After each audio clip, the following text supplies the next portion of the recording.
Yo empecé a escribir muy niña. Tenía, yo creo que como 5 años. Y la primera experiencia con la literatura, no sé si con la literatura, pero sí como con la expresión escrita o esa cosa de querer escribir algo, fue con un diario de vida que me regalaron una tía. Entonces en ese diario yo escribía cosas como: hoy día fui al cajón del Maipo, me regalaron en mi cumpleaños tal cosa. Y me gustó mucho eso de generar un registro, como podríamos decirlo ahora, porque en ese tiempo para mí era mi diario y era contarle algo a alguien en el fondo. Y desde ahí siempre tuve diarios de vida, desde muy pequeña. Desde los 6 años, de hecho, tenía toda mi vida escrita. Incluso cuando ya era más grande o más cercana ya a la adolescencia, tenía día por día, tenía agenda y todo lo escribía. Pero cuando se me generó la escritura en términos ya como más de escritora quizá, o en términos más literarios, fue cuando leí a los 9 años el libro Mujercita, de Luisa May Alcott. Y me fascinó esta vida de las 4 hermanas, pero más que la vida de las 4 hermanas o el contexto donde se generaba toda esta narración, me fascinó mucho Josephine, que yo le decía en mi castellano chileno Jo. Me gustaba mucho la Jo y me gustaba mucho lo que ella conseguía a través de la escritura. Ella se iba de la casa, compraba pan para la familia, el papá estaba en la guerra, ella a través de la escritura conseguía, no sé, cortarle el pelo a las hermanas, conseguirse cosas, después se iba a Nueva York. Entonces yo como que cuando muy pequeña asumí todo eso, como que a través de la escritura se podían lograr cosas, se podrían generar, a lo mejor no un oficio, porque igual Josephine tenía que hacer otras cosas en su vida, después era profesora, porque la historia seguía nombrecitos, qué sé yo, pero asumí que la escritura servía para algo, servía para movilizarse, ya sea en términos espirituales quizás, porque me permitía viajar y tener mucha fantasía y conocer muchos mundos. No sé, pues después leí mucho Julio Verne, muchas novelas de acción, de aventura, las crónicas de Narnia. Entonces empecé como a generar toda una relación con la literatura que fue para mí maravillosa. Empecé a escribir mi libro completa. Y en un principio eran muchos poemas que escribí la mayoría en el tiempo del taller, entre el taller de Sergio Parra y Gonzalo Millán. Eran muchos poemas que junté un día y los anillé y empecé a entregar como mis poemas. Y coloqué en la portada de ese anillado completa. Porque fue casi como, y con esto no quería ir en contra del título de mi propio libro, pero yo bromeaba un poco como obra completa. Y saqué obra y dejé solamente completa. Y empezó a circular completa y la gente empezó a hablar de mi libro. Oye, tu libro, cuando se publica tu libro. Y yo, no es un libro, son mis textos. Y después lo tomé yo misma, hice el ejercicio de leerlo como si fuera un libro y me gustó mucho. Y pensé que quizás podía ser publicable. Y estuvimos viendo junto a Héctor Hernández, que siempre fue como mi gran amigo y mi gran gestor también de mi obra. Nunca voy a olvidar un día que Héctor estábamos frente al Cerro Santa Lucía y Héctor me dijo: yo te voy a publicar el libro, no sé cómo lo voy a hacer porque no tengo un peso, pero ese libro se merece ser publicado y tiene que salir pronto, no puede pasar mucho tiempo. Y fue ya un abrazo así como súper amigos y yo me fui y después pasó el tiempo y Héctor cumplió su promesa y me publicó completa en el año 2003. En la desaparecida editorial Contrabando del Bando en Contra, que sacó también otros títulos de poetas muy jóvenes, que no teníamos ninguna cadena en editoriales, y en las pequeñas también editoriales de poesía que todos sabemos que hacen un gran esfuerzo por publicar sus propios libros y autores a lo mejor más reconocidos. Y bueno, y en ese tiempo también cuando ya Héctor me publica completa, yo empiezo a viajar con el completa, pero después sin embargo, cuando estaba todo el completa en términos de edición y de publicación, yo ya estaba escribiendo La Ciudad Lucía, que es mi segundo libro. Y La Ciudad Lucía nace de algo muy sencillo. Yo escucho una canción en la radio, siento esto y me pongo a escribir y ahí empieza La Ciudad Lucía.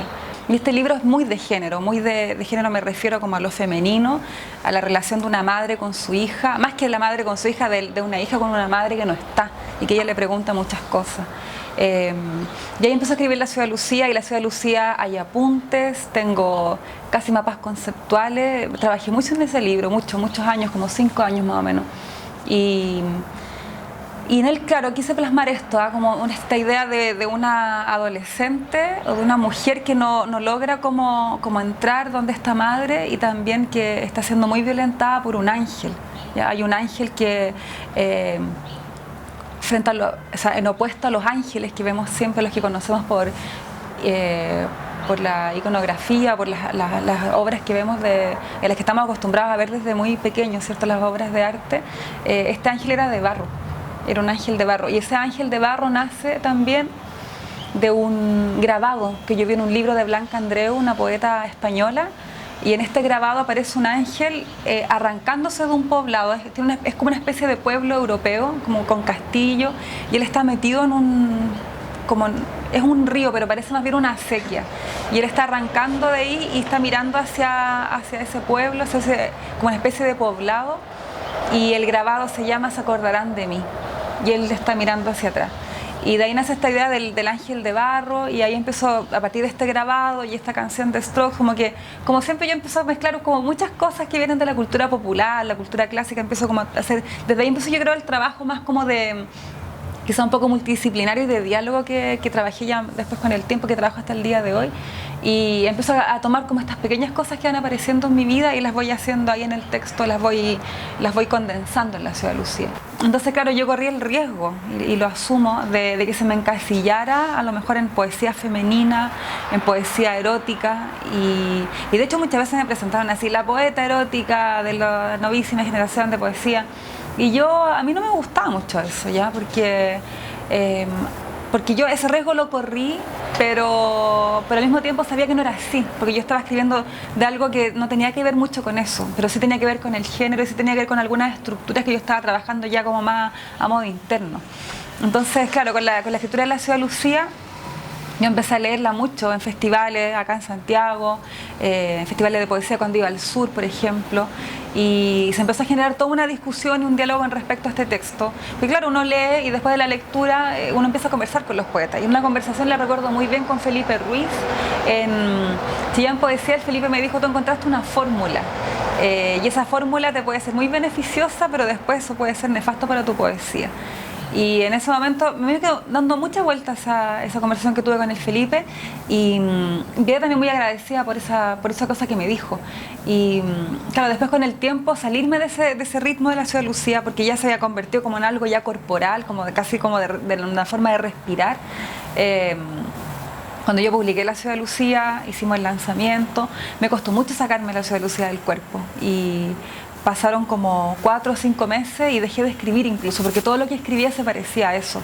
Y en ese tiempo me obligué un poco a escribir algo que no fuera como lo que había lanzado hace muy poco con mi libro La Ciudad de Lucía, y empecé a escribir La Perla Suelta, que es mi tercer libro. La Perla fue algo como más... que en ese momento yo creo que se impregna de una vez por todas, después de todos los años que llevaba escribiendo, se impregna un poco la literatura con la vida. Yo comienzo a vivenciar el libro y comienzo a escribir las cosas que a mí me pasaban, y empiezo a generar todo este texto en el blog, y después ya lo empecé a editar y empezó a transformarse en un libro.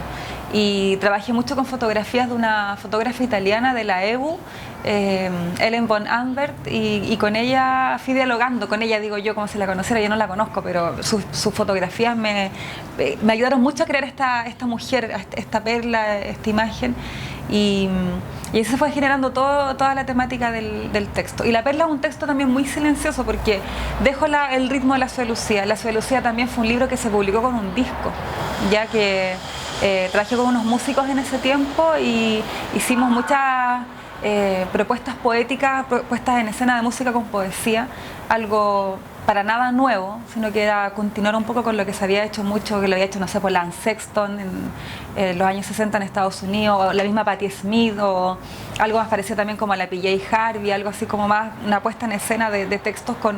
Yo nunca canté tampoco, sino que yo simplemente leía, me hubiera encantado cantar, pero no va conmigo el canto. Y bueno, con esta propuesta multidisciplinaria también, como para cerrar el tema de La Ciudad de Lucía, yo me gané un fondo del libro, ¿ya? Una beca creación con el cual pude yo publicar este libro, y también me lo sacó mi querido Héctor en su editorial, una segunda editorial que tuvo, la editorial Mantra, y por ahí apareció La Ciudad de Lucía. Y bueno, volviendo a La Perla Suelta, yo estaba trabajando con La Perla algo como más silencioso, ya no había música, ya no había nada, y lo escribí en un departamento que yo tenía en ese tiempo en el centro, y estaba todo muy encerrado, todo muy claustrofóbico. Hay muchas escenas de La Perla que están en una cama o están en el baño, y está todo como muy apretado, como que a la diferencia de La Ciudad de Lucía, que era como una especie de desborde como de irse con la literatura, La Perla estaba mucho más contenida.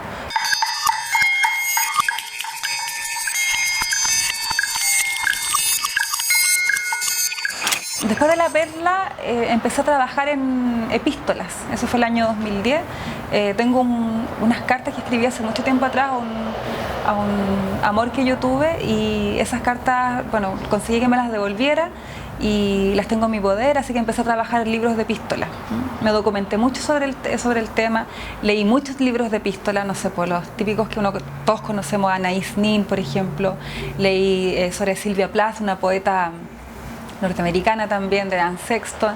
Empecé a documentarme de Emily Dickinson, que es del siglo, soy re mala para la fecha, 18 y 19, y empecé como a generar toda una lectura y una documentación con respecto al tema, y empecé a trabajar mis propias cartas, ya las cartas que yo escribí las empiezo a trabajar en un texto, y de ahí aparecieron 3 libros.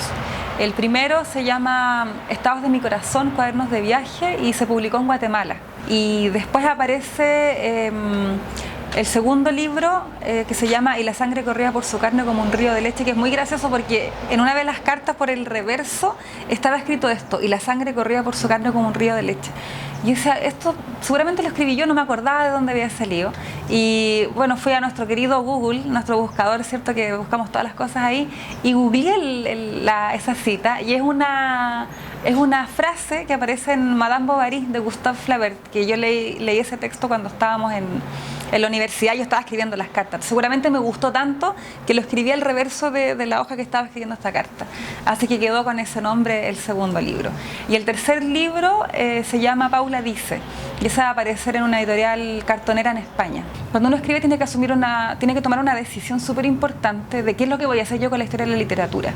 Finalmente, cuando uno decide escribir un libro y dedicarse a esto, está de alguna forma dialogando, ¿no?, con la tradición, o contribuyendo a algo, o formando parte de algo finalmente.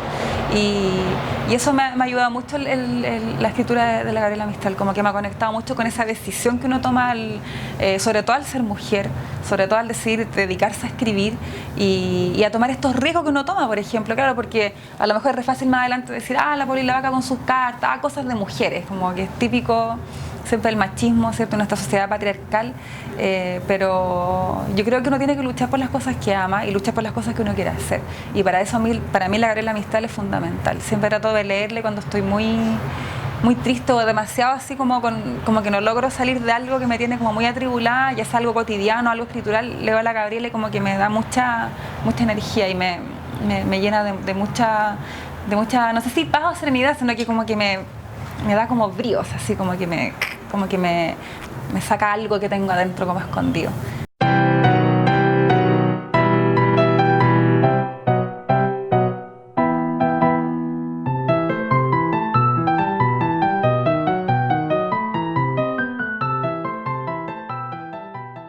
Esta es la cadena de oro y este es mi corazón.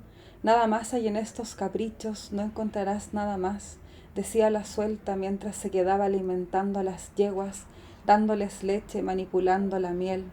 Estriada, histérica, llena de volutas extraídas de las últimas digestiones, de las últimas arcadas que había ido guardando por ahí. Esta es mi cadena, repetía como en un rezo, esta es mi cadena, y este es mi corazón.